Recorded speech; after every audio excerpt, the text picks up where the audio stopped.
إن الحمد لله نحمده ونستعينه ونستغفره ونعوذ بالله من شرور أنفسنا وسيئات أعمالنا من يهده الله فلا مضل له ومن يضلل فلا هادي له وأشهد أن لا إله إلا الله وحده لا شريك له وأشهد أن محمدا عبده ورسوله أما بعد فإن أصدق الحديث كتاب الله تعالى وخير الهدي هدي محمد صلى الله عليه وسلم وشر الأمور محدثاتها وكل محدثة بدعة وكل بدعة ضلالة وكل ضلالة في النار أما بعد.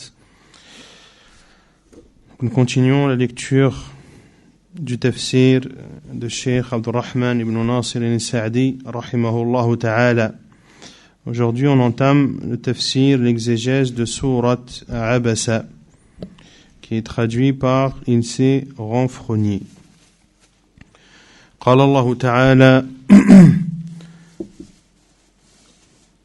عبس وتولى أن جاءه الأعمى وما يدريك لعله يزكى أو يذكر فتنفعه الذكرى أما من استغنى فأنت له تصدى وما عليك ألا يزكى وأما من جاءك يسعى وهو يخشى فأنت عنه تلهى. Allah subhanahu wa ta'ala dit selon le sens il s'est renfrogné et il s'est détourné. Parce que l'aveugle, entre parenthèses, Abdullah ibn Maktoum, parce que l'aveugle est venu à lui, qui te dit, peut-être cherche-t-il à se purifier ou à se rappeler en sorte que le rappel lui profite. Quant à celui qui se complaît dans sa suffisance, tu vas avec empressement à sa rencontre. Or, t'importe qu'il ne se purifie pas. Quant à celui qui vient à toi avec empressement, tout en ayant la crainte d'Allah et de son châtiment, tu ne t'en soucies pas. قال الشيخ السعدي رحمه الله تعالى وسبب نزول هذه الآيات الكريمات أنه جاء رجل من المؤمنين أعمى يسأل النبي صلى الله عليه وسلم ويتعلم منه وجاءه رجل من الأغنياء وكان صلى الله عليه وسلم حريصا على هداية الخلق فمال وأصغى إلى الغني وصد عن الأعمى الفقير رجاء لهداية ذلك الغني وطمعا في تزكيته فعاتبه الله بهذا العتاب اللطيف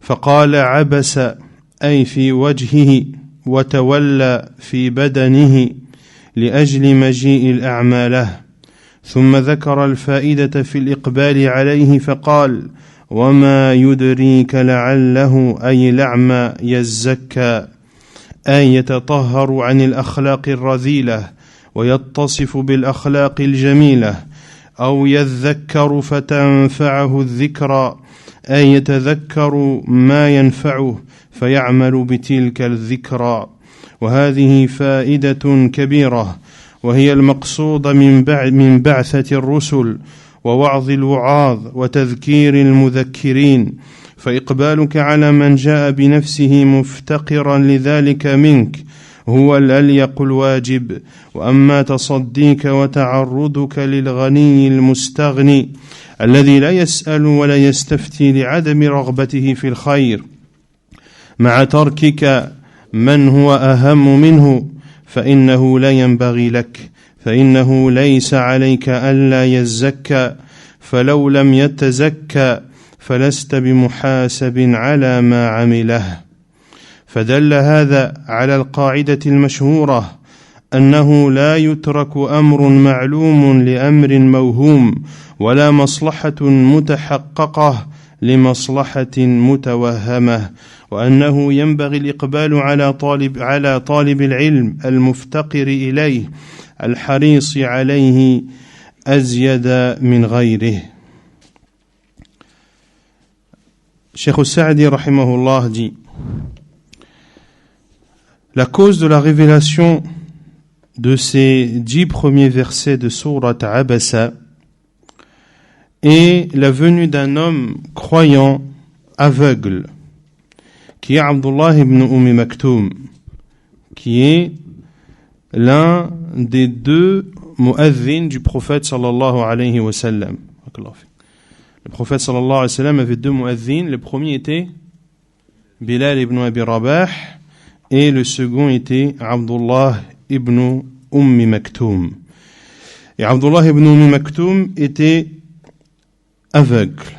Il est donc venu questionner le prophète sallallahu alayhi wa sallam afin d'apprendre de lui. Et au même moment, un autre homme parmi les riches est venu au prophète sallallahu alayhi wa sallam. Et le prophète sallallahu alayhi wa sallam avait cette motivation de vouloir guider les gens, de vouloir guider les créatures. Et le prophète sallallahu alayhi wa sallam a penché et a écouté le riche. Et il s'est détourné sallallahu alayhi wa sallam de l'aveugle pauvre. Ceci en espérant que le riche soit guidé et en espérant que celui-ci se purifie. Allah subhanahu wa ta'ala a alors réprimandé son prophète sallallahu alayhi wa sallam par cette douce réprimande. Il a dit, subhanahu wa ta'ala, abasa, il s'est renfrogné, ay fi wajhihi. Il s'est renfrogné, c'est-à-dire qu'il a montré son mécontentement à travers son visage, c'est-à-dire que son visage a exprimé son mécontentement. Le prophète sallallahu alayhi wa sallam a exprimé son mécontentement lorsque Abdullah ibn Maktoum est venu le questionner. Watawalla, et il s'est détourné. Et il s'est détourné, c'est-à-dire avec son corps.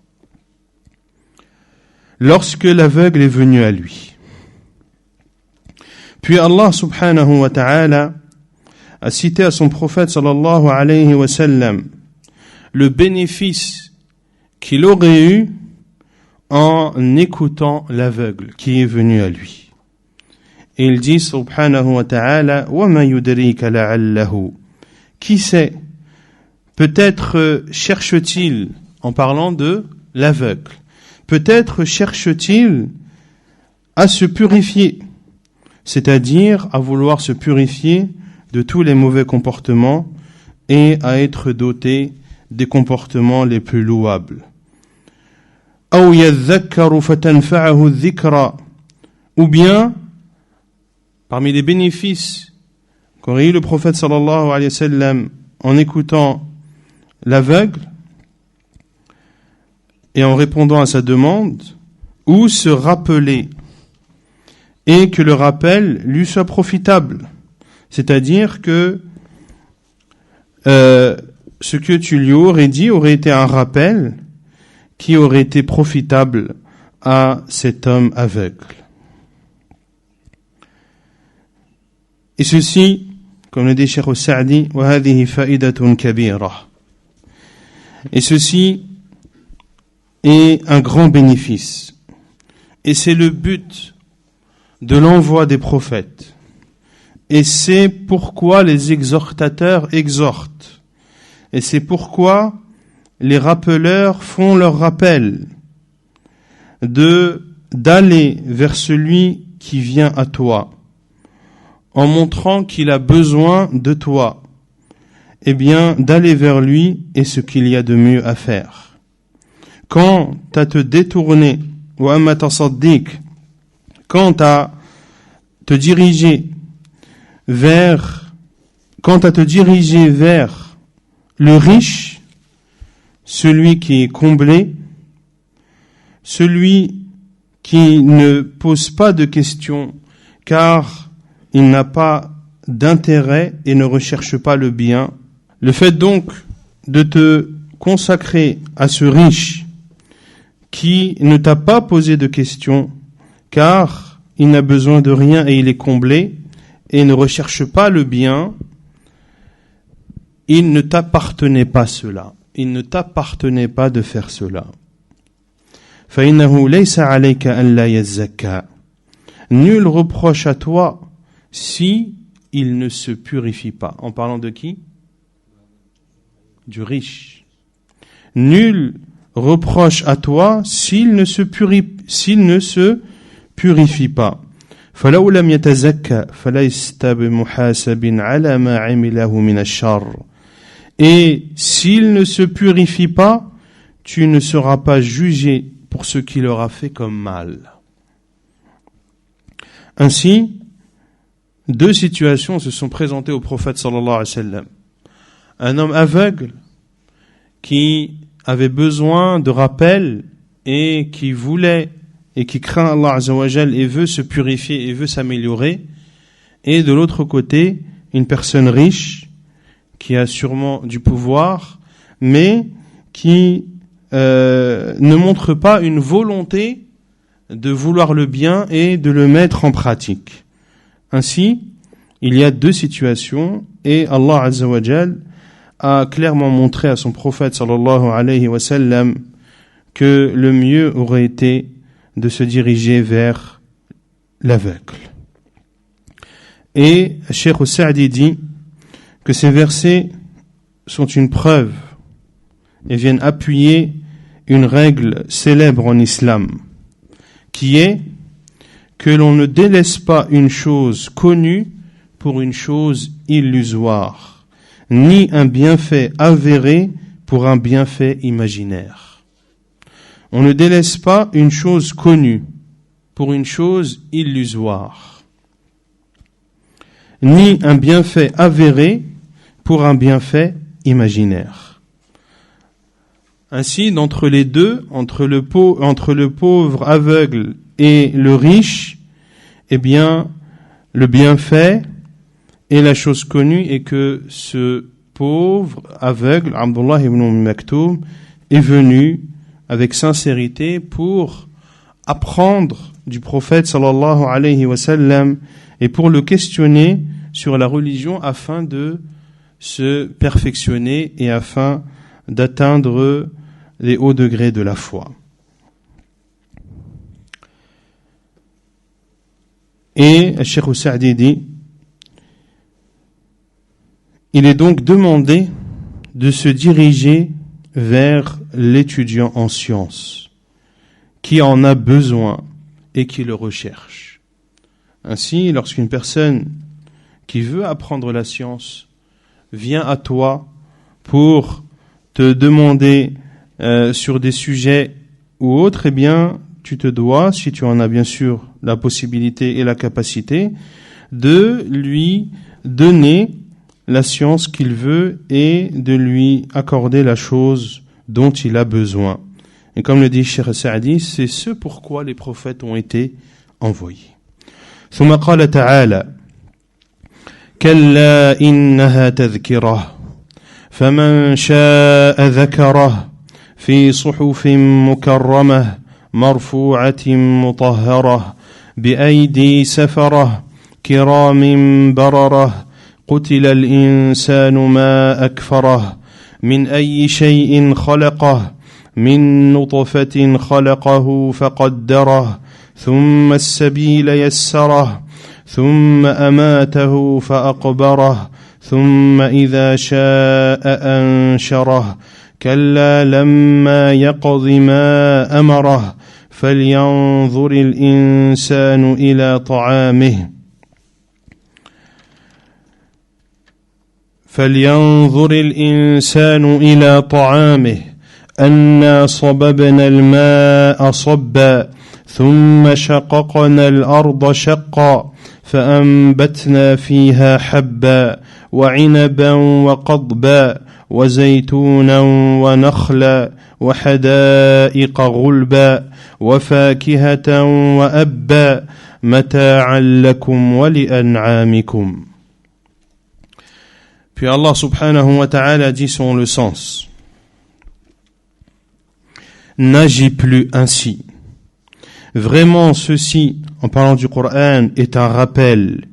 Quiconque veut donc s'en rappelle, consigné dans des feuilles honorées, élevé, purifié, entre les mains d'ambassadeurs, nobles, obéissants. Que périsse l'homme, qu'il est ingrat. De quoi Allah l'a-t-il créé? D'une goutte de sperme, il le crée et détermine son destin. Puis il lui facilite le chemin. Ensuite, il lui donne la mort et le met au tombeau. Puis il le ressuscitera quand il voudra. Eh bien non, l'homme n'accomplit pas ce qu'il, Allah Azza wa Jal, lui commande. Que l'homme considère donc sa nourriture. C'est nous qui versons l'eau abondante. Puis nous fendons la terre par fissures et y faisons pousser grains, vignobles et légumes. Mais pour moi, légumes, c'est une mauvaise traduction. Je vous dirai pourquoi, Inch'Allah ta'ala, mais le terme légumes, pour moi, n'est pas approprié, mais c'est plus luzerne, pour ceux qui veulent noter. L-U-Z-E-R-N-E-S.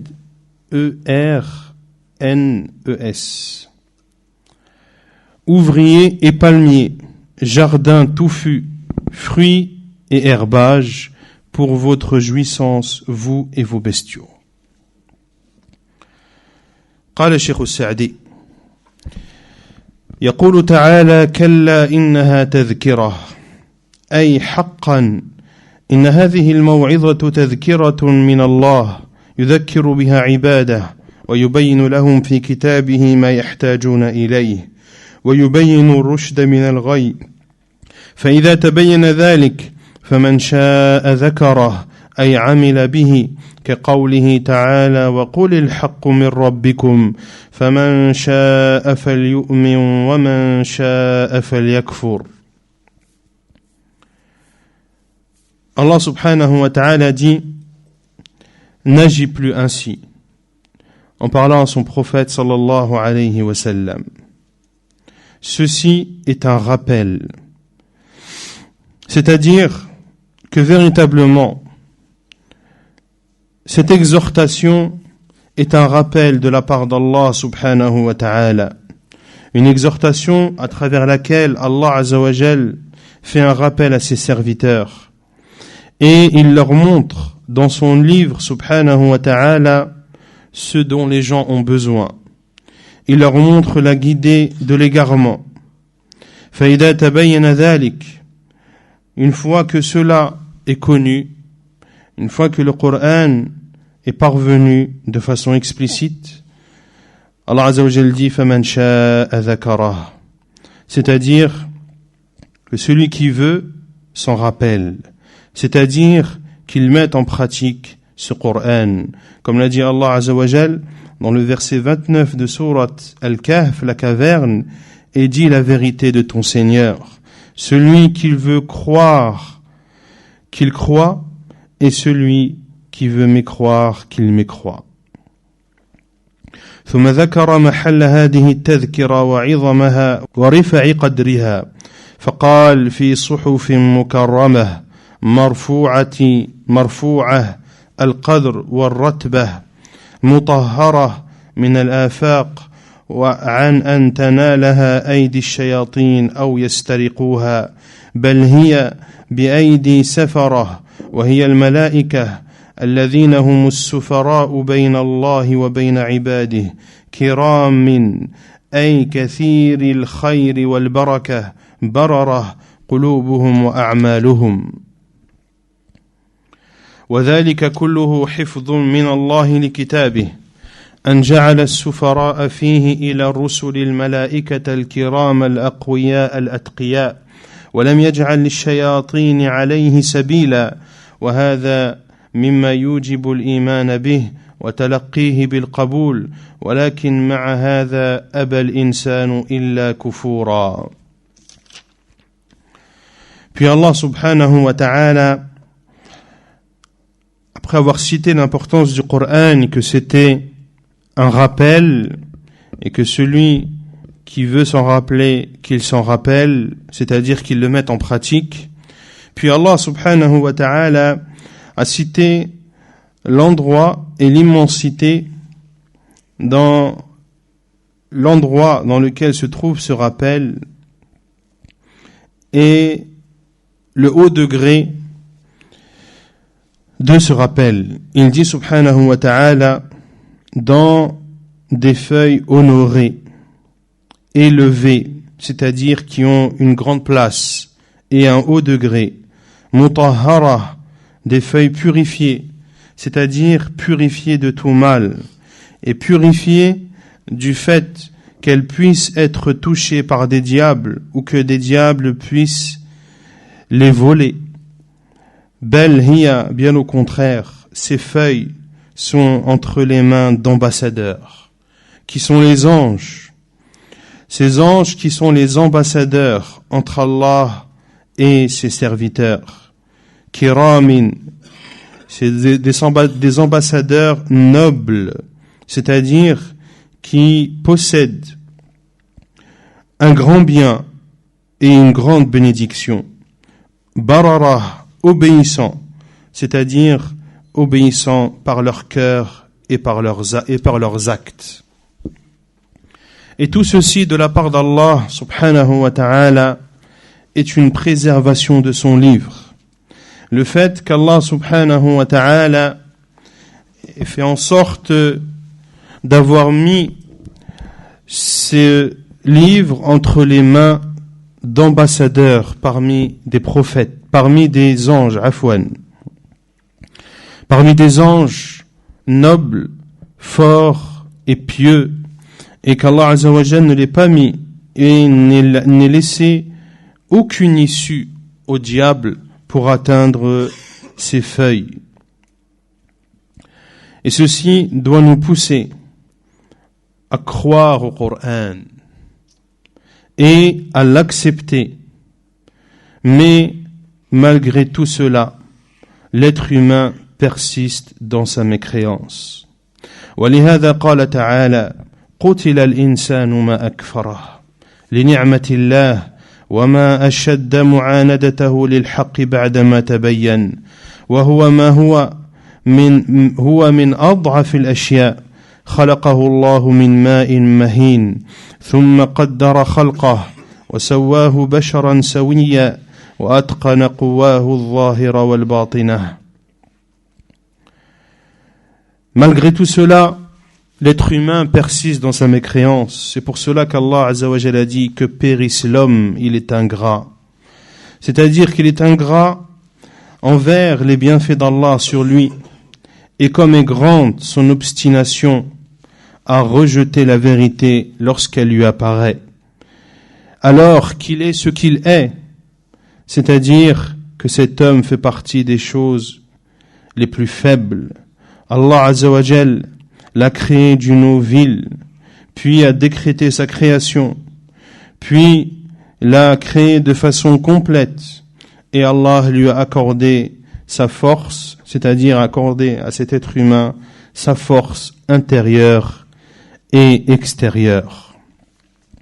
ثم قال سبحانه وتعالى: ثم السبيل يسره أي يسر له الأسباب الدينية والدنيوية وهداه السبيل وبينه وامتحنه بالأمر والنهي ثم أماته فأقبره أي أكرمه بالدفن ولم يجعله كسائر الحيوانات التي تكون جيفها على وجه الأرض ثم إذا شاء أنشره أي بعثه بعد موته للجزاء فالله هو المنفرد بتدبير الإنسان وتصريفه بهذه التصاريف لم يشاركه فيه مشارك وهو مع هذا لا يقوم بما أمره الله ولم يقض ما فرضه عليه بل لا يزال مقصرا تحت الطلب. Allah Azza wa Jalla, après avoir montré la gratitude de l'être humain, il cite ses bienfaits sur lui. Il dit subhanahu wa ta'ala, puis il lui facilite le chemin. Allah Azza wa Jal lui facilite le chemin à l'être humain, c'est-à-dire qu'il fait en sorte que les causes religieuses et mondaines soient facilitées pour cet être humain. Il lui a montré la voie à suivre et il le teste à travers les commandements et les interdits. Puis il lui donne la mort et le met au tombeau. C'est-à-dire qu'Allah subhanahu wa ta'ala honore l'être humain par l'enterrement et n'a pas fait de l'être humain comme les autres animaux, comme les animaux qui, lorsqu'ils meurent, leurs cadavres gisent à même le sol. ثم إذا شاء أنشره. Il le ressuscitera quand il voudra. C'est-à-dire qu'Allah Azza wa Jal ressuscitera cet être humain après sa mort afin de le rétribuer. Et Allah subhanahu wa ta'ala est le seul qui commande l'être humain. C'est le seul qui le gère. Rien en dehors d'Allah n'a ce pouvoir. Et malgré cela, l'être humain ne fait pas ce qu'Allah lui ordonne de faire. Et il reste toujours défaillant. ثم قال الشيخ السعدي ثم أرشده تعالى إلى النظر والتفكر في طعامه وكيف وصل إليه بعدما تكررت عليه طبقات عديدة ويسر له فقال فلينظر الإنسان إلى طعامه أنا صببنا الماء صبا أي أنزلنا المطر على الأرض بكثرة ثم شققنا الأرض للنبات شقا فأنبتنا فيها أصنافا مصنفة من أنواع الأطعمة اللذيذة والأقوات الشهية حبا وهذا شامل لسائر الحبوب على اختلاف أصنافها وعنبا وقضبا وهو القت وزيتونا ونخلا وخص هذه الأربعة لكثرة فوائدها ومنافعها وحدائق غلبا أي بساتين فيها الأشجار الكثيرة الملتفة وفاكهة وأبا الفاكهة ما يتفكه فيه الإنسان من تين وعنب وخوخ ورمان وغير ذلك والأب ما تأكله البهائم والأنعام ولهذا قال متاعا لكم ولأنعامكم التي خلقها الله وسخرها لكم فمن نظر في هذه النعم أوجب له ذلك شكر ربه وبذل الجهد في الإنابة إليه والإقبال على طاعته والتصديق بأخباره. Cheikh al-Sa'di rahimahullah dit, puis Allah subhanahu wa ta'ala appelle l'être humain à regarder et à méditer sur sa nourriture. Comment cette nourriture arrive à lui après avoir traversé de nombreuses étapes et comment Allah Azza wa Jal facilite la nourriture à l'être humain. Il dit subhanahu wa ta'ala فَلْيَنْظُرِ الْإِنسَانُ إِلَى طَعَامِهِ أَنَّا صَبَبْنَا الْمَاءَ صَبًّا. Que l'être humain regarde sa nourriture. C'est nous qui versons l'eau abondante. C'est-à-dire, nous faisons descendre la pluie sur terre de façon abondante. ثُمَّ شَقَقْنَا الْأَرْضِ. Nous fendons la terre pour les grains. Shaqqa par fissure, فأنبتنا فيها et nous y faisons pousser, c'est-à-dire nous y faisons pousser des catégories, de nombreuses catégories et de nombreux types de nourriture délicieuse et de nourriture essentielle à l'aqwat, qui sont les nourritures essentielles, également délicieuses. فَأَنْبَتْنَا فِيهَا, nous y faisons pousser des grains. Et ceci englobe l'ensemble des grains, quelle que soit leur nature, que ce soit du blé, de l'orge, du riz, etc., etc. وَعِنَبًا وَقَضْبًا, Allah Azza wa Jal, il fait pousser aussi du raisin et de la luzerne. وَهُوَ الْقَتْ, qui est al-qat, comme l'a dit Cheikh al-Sa'di. Et al-qat, en donnant la définition de al-qadb, qui est une plante fourragère, comme l'ont dit un grand nombre de mufassirin, parmi eux l'imam Ibn Kathir, l'imam al-Qurtubi, l'imam al-Tabari, disent que c'est une plante fourragère qui se mange fraîche. Et cette plante fourragère est destinée au bétail et elle a de nombreuses particularités. Parmi ces particularités, c'est que c'est une plante qui est riche en protéines. Et cette plante est traduite en français par luzerne, L-U-Z-E-R-N-E. Donc j'ai essayé de trouver une explication à la traduction présente dans le Mushaf, vignoble et légumes.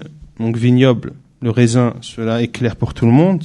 Et légumes, selon mes modestes recherches, je n'ai pas trouvé ce qui appuie cette traduction. Wa zaytuna wa nakhla, et olivier et palmier. Allah Azza wa Jal a cité ces 4 catégories pour montrer leur immense bienfait et les bénéfices qu'ils apportent, à savoir le raisin, la luzerne, l'olivier et le palmier. Wa hada'iq ar-rulba, et des jardins touffus, c'est-à-dire des jardins dans lesquels il y a énormément d'arbres qui s'entremêlent les uns les autres de par leur grandeur et de par leur fourniture. Wa fakihatan wa abba, et des fruits et de l'herbage. Les fruits, c'est ce que les gens mangent comme fruits, comme figues, comme raisins, comme pêche, grenade et autres fruits. Wal ab, fakihatan wa abba, c'est ce que mange l'herbage, c'est ce que mangent les bestiaux et les animaux. C'est pour cela qu'Allah Azza wa Jalla a dit, à la suite du verset, mata'an lakum wa li'an'amikum, pour votre jouissance et pour votre jouissance, afwan, vous et vos bestiaux. Vous et vos bestiaux. Des bêtes qu'Allah subhanahu wa ta'ala a créées et qu'il a mis à notre disposition. Celui donc qui regarde et qui médite sur tous ces bienfaits, cela doit l'amener obligatoirement à être reconnaissant envers son Seigneur. Et cela doit l'amener à produire tous les efforts pour revenir vers lui et pour accourir vers son obéissance et considérer vraies toutes les informations qu'il nous a données subhanahu wa ta'ala. ثم قال عز وجل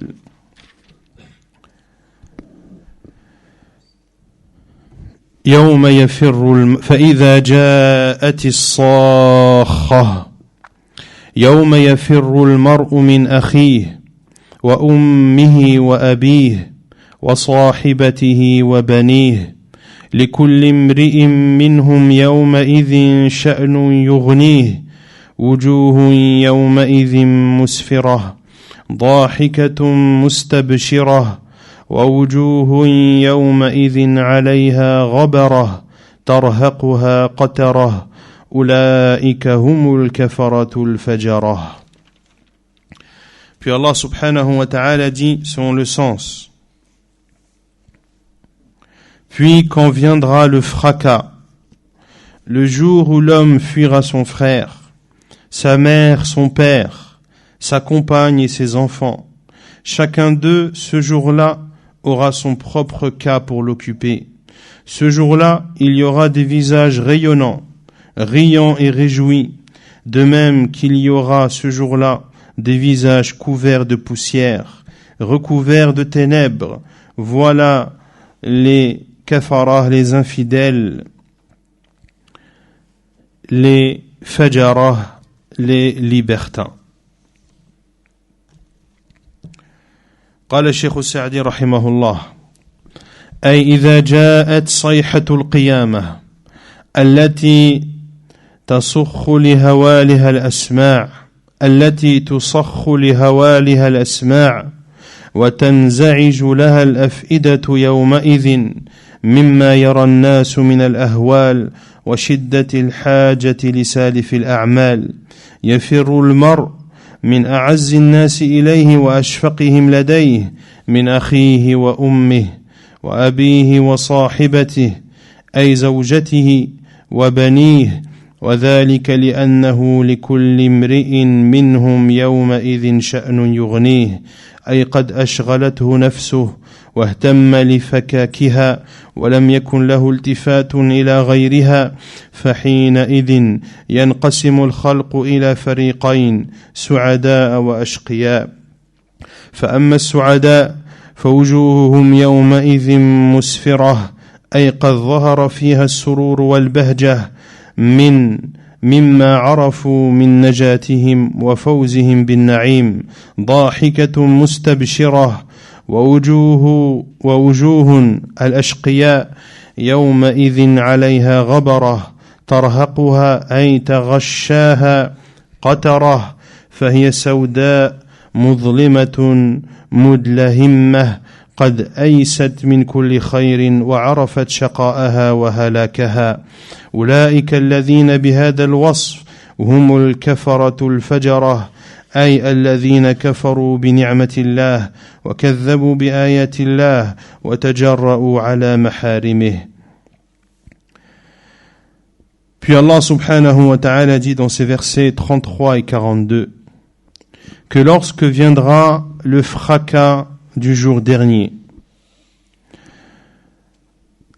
un fracas auquel prêtera attention les ouïes, un fracas qui bouleversera les cœurs, et les gens verront ce jour-là des tourments effroyables, et ils se rendront compte à ce moment-là de l'énorme besoin qu'ils ont des actions qu'ils ont accomplies. Ce jour-là, l'homme fuira les gens qui lui sont les plus chers, ceux pour lesquels il a le plus d'affection. Il fuira son frère, sa mère, son père, sa compagne, c'est-à-dire son épouse, et ses enfants. Ceci, car, comme l'a dit Allah Azza wa Jal, chacun, ce jour-là, aura une chose qui le préoccupera. Il sera donc préoccupé par sa propre personne. Et l'important pour l'être humain ce jour-là sera de sauver son âme. Il ne prêtera donc attention à personne d'autre. Ce jour-là, les créatures seront divisées en deux parties. Il y aura les bienheureux et les malheureux. Quant aux bienheureux, aux joyeux, leurs visages seront illuminés, leurs visages seront rayonnants. Apparaîtra dans leur visage leur joie, leur bonheur, car ils ont pris connaissance de leur sauvegarde et ils ont pris connaissance qu'ils ont gagné les bienfaits, à savoir le paradis.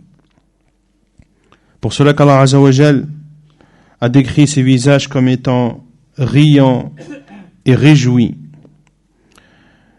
Et il y aura ce jour-là les visages des malheureux, couverts de poussière, recouverts de qatara. Leurs visages seront noirs, ténébreux et sombres. Ils auront perdu espoir d'obtenir tout bien. Et ils connaîtront ce jour-là, et ils sauront ce jour-là qu'ils sont dans le malheur le plus profond et qu'ils sont dans la perdition la plus lointaine. Ulaïka, ceux-là, ceux qui ont été décrits en dernier, sont al-kafara al-fajara, ceux qui ont mécru au bienfait d'Allah, ceux qui ont traité de mensonges les signes d'Allah, et ceux qui commettent les interdits d'Allah. نسأل الله العفو والعافية إنه جواد كريم والحمد لله رب العالمين.